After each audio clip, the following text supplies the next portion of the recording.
Hi, welcome to our Tuesday talks. Today is 23rd of May, and we're going to cover what happened in the factor world and the sectors as of Friday last week. It's not been a bad week at all, no complaints. The values done well, small caps have done well, the broader markets done well, low volatility, momentum, quality, everybody's up. So, no.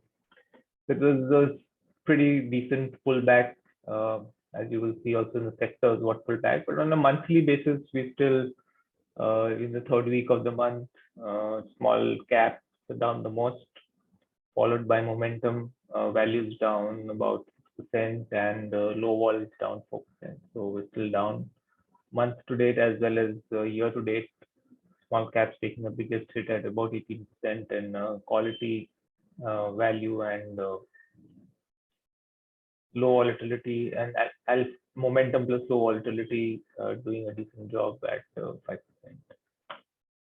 In terms of trends, let's just see, none of the factors are in an uptrend, even with the pullback, all of them are still in downtrend. So value went to a downtrend last week, as you may remember, and all factors remain in a downtrend. So it's been basically a pullback kind of scenario, but the trend hasn't changed even on a weekly basis. Let's look at the sectors now. So what did well? Everything except maybe IT. IT is down another 3% in a week. That did well across the board. Nothing else was in the red. Metals did the best, about 7%. Energy did about 4%. That's been the favorite sector. Autos, realty, media, banks, everything pulled back except for IT last week. Surprise, surprise, FMCG is up for the month, not metals, not energy. So the damage that happened the week before has not been yet repaired by the pullback that we saw last week. So that continues.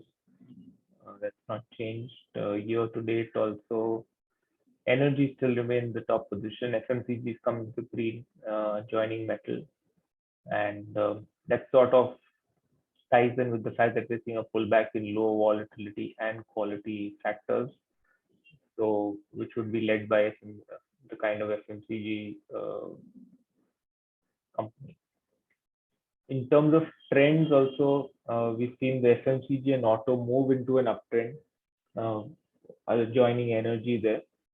Except for that, nothing else is in an uptrend in the sectors, but that's a change from last week. Auto and FMCG were in a downtrend last week, and now with this thing, the pullback that we saw last week, they have moved into an uptrend. So that's good news for the bulls, for the guys looking for an uptrend. Time will tell whether it sustains or not, but that's where we are. So if you want more of the details, you can subscribe to factorinvestor.substack.com, and you'll get this in your inbox every month, and every week we anyway bring this to you.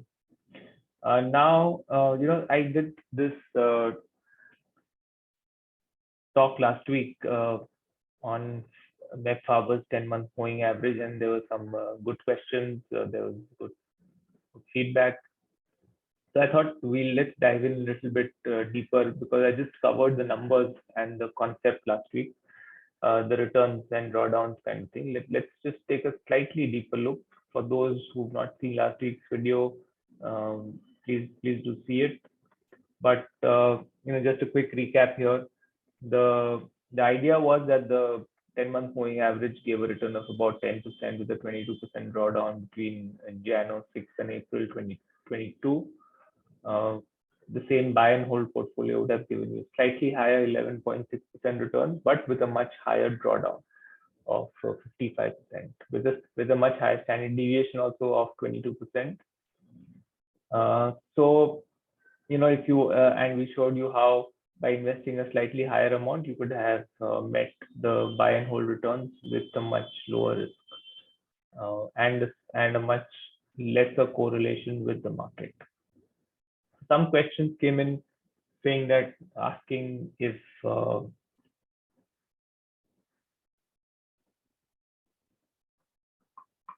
if this resembles kind of a 60-40 portfolio, so should we not compare it to a 60-40 portfolio? Some other questions were like, what happens if so say in Feb 2020 the model got lucky and escaped the downtrend that followed in March 2020. What if the model did not give an exit in Feb and continued to be in the market in March? And that's the risk you have to take. Those edge cases can happen. You can't take a signal when it appears, then you might as well be more using the 200 DMA. Those are the risks, and those are they're staying along with the model, and that's the reason why also the model works over time. So, like I said, the main aim of the model is risk management and avoiding tail risk. So let's see a little bit of that. Protection from tail risk, and these are the two big periods that the buy and hold portfolio has seen big drawdowns. One was in 2008, where it saw a drawdown of 55%, and the second one was in Jan to March 2020, where it saw a drawdown of almost 30%. And you can see in both these scenarios, the moving average model comfortably outperformed the buy and hold model. The moving average in 2008 saw a max drawdown of about 23%, and in 2020, I would say it got incredibly lucky to see just a drawdown of 8%. But even if it was 10 or 12, 15%, I would say we're still okay with that. And you can see the chart below.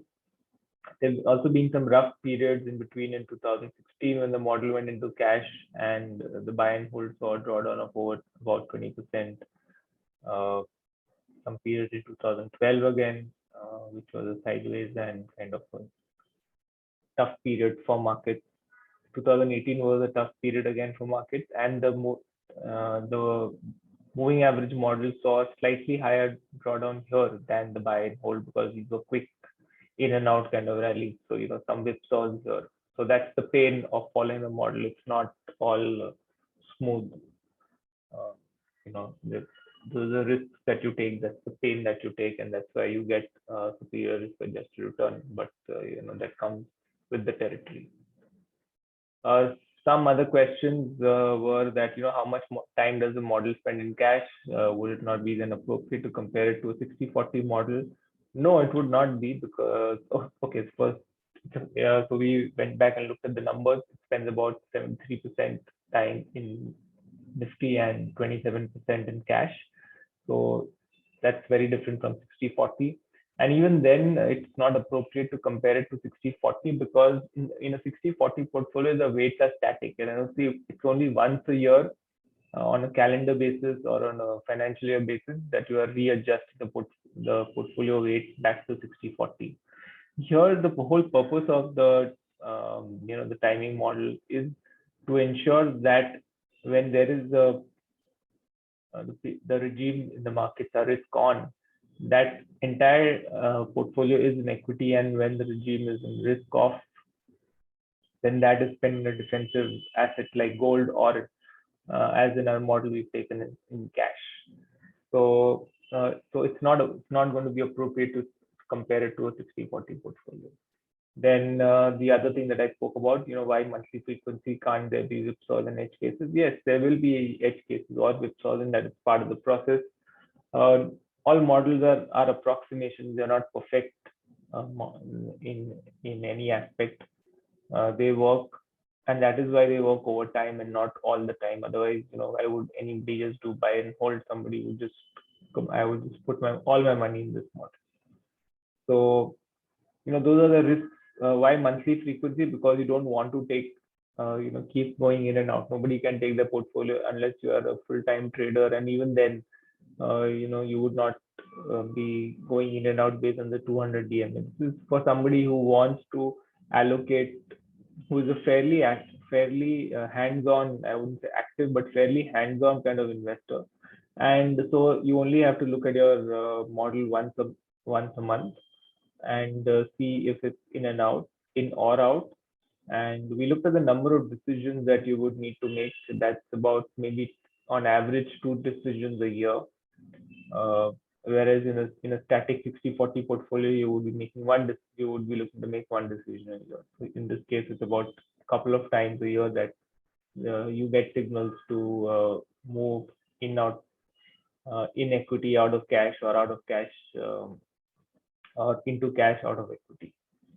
So yeah, so you thanks for your questions. If you have any more questions, please do send them to us. This is on the all weather, which hopefully next week we should have an update for you about what to do in June. But as things stand today, we're still in a risk off mode. The market seems to be in a risk off mode, even in spite of the pullback that we got last week. Let's see how they perform this week, and probably we should be with you. Maybe we get cleared today because it's 31st of May next Tuesday. So maybe we'll do our video on Wednesday instead of Tuesday, so that we have the full month returns there. And then we can give you the update on the risk on risk off model. But as of now, it's risk off. So the standard disclaimer: nothing in this video or blog is investment advice, purely for educational purposes only. Please consult an investment advisor before investing. Thank you. So follow me on Anish Daily on QED Cap. Go to our website, sign up for our research updates. And as always, do like, subscribe, and follow our YouTube channel. We need to get up to 100 to get our own small link. So, we are all very, very close to that. So please subscribe. And yeah, please keep your comments coming in. Please leave your questions coming in, and we're happy to answer them. And that's our aim, to keep sharing our research and keep sharing our these our findings with you as we share this journey with you. Thank you.